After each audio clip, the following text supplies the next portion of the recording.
જય શ્રી કૃષ્ણ। આ વિડીયોમાં સાંભળશું ઢોકળા તેરસનું મહાત્મ્ય, પૂજન વિધિ અને કથા વાર્તા। તારીખ 28 એપ્રિલ 2022 ગુરુવાર, ચૈત્ર વદ તેરસ। દક્ષિણ ગુજરાતમાં આ દિવસને ઢોકળા તેરસના નામથી ઉજવાય છે।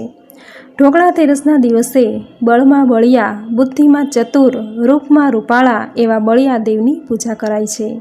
બળિયા દેવને ગુજરાતમાં કાકા બળિયા, બળિયા બાપજી કે બળિયા દેવ કહેવામાં આવે છે। ગુજરાતના કાઠિયાવાડની સ્ત્રીઓ પોતાના બાળકોની લાંબી આયુષ્ય માટે બળિયા દેવની પૂજા કરે છે। ઘરના પાણિયારે બળિયા દેવનું ચિત્ર બનાવી, નાગલાનો હાર ચડાવી, દીપ પૂજન કરી કુલેર ધરાવે છે।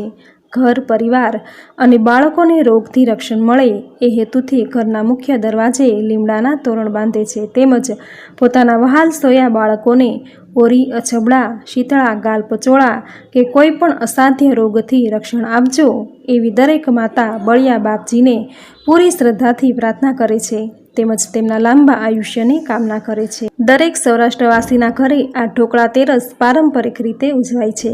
ગામડામાં તો આ તેરસ હર્ષ ઉલ્લાસથી મનાવાય છે।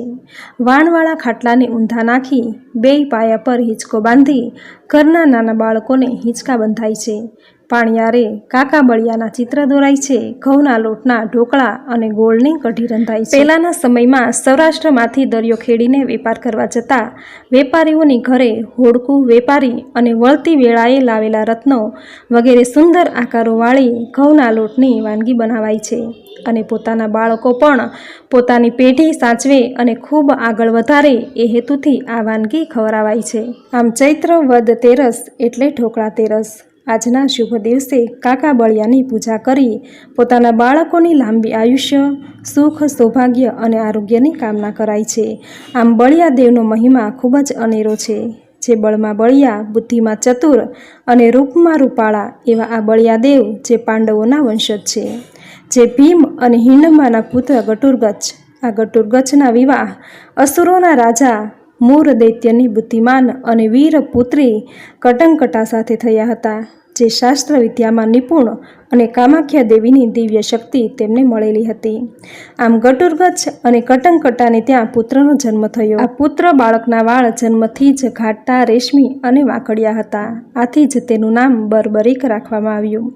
આ બર્બરીક એ જ બળમાં બળિયા એવા દેવ બળિયા દેવ, જેમણે મહીસાગરના આરે નવદુર્ગાની આરાધના કરી, દિવ્ય બાણ અને સિદ્ધ શક્તિઓ હાંસલ કરી, જેમણે બ્રહ્મચારી રહેવાની પ્રતિજ્ઞા લીધી, જેમણે પૃથ્વી અને પાતાળ વચ્ચે રહેલી નાગ કન્યાઓએ કરેલા વિવાહનો પ્રસ્તાવ નકારી આજીવન બ્રહ્મચારી રહીને હંમેશા નિર્બળ, અસહાય અને રોગી લોકોની સહાયતા કરવાનું વ્રત લીધું।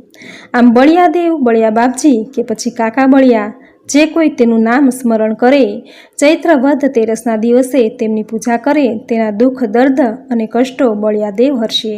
આ બળિયા દેવનો ઇતિહાસ ખૂબ જ મોટો છે। તેમની સિદ્ધિ, પરાક્રમ અને શૌર્ય ઇતિહાસના પાનામાં આલેખાયેલી છે।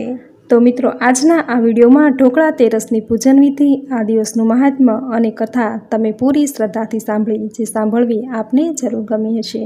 તો વિડીયોને લાઇક કરી કોમેન્ટમાં જય બળિયા દેવ જરૂર લખજો। બળિયા દેવ દરેક બાળકોની, ઘર પરિવારના સભ્યોની રક્ષા કરે તેવી પ્રાર્થના સાથે દરેક દર્શક મિત્રોને મારા જય શ્રી કૃષ્ણ।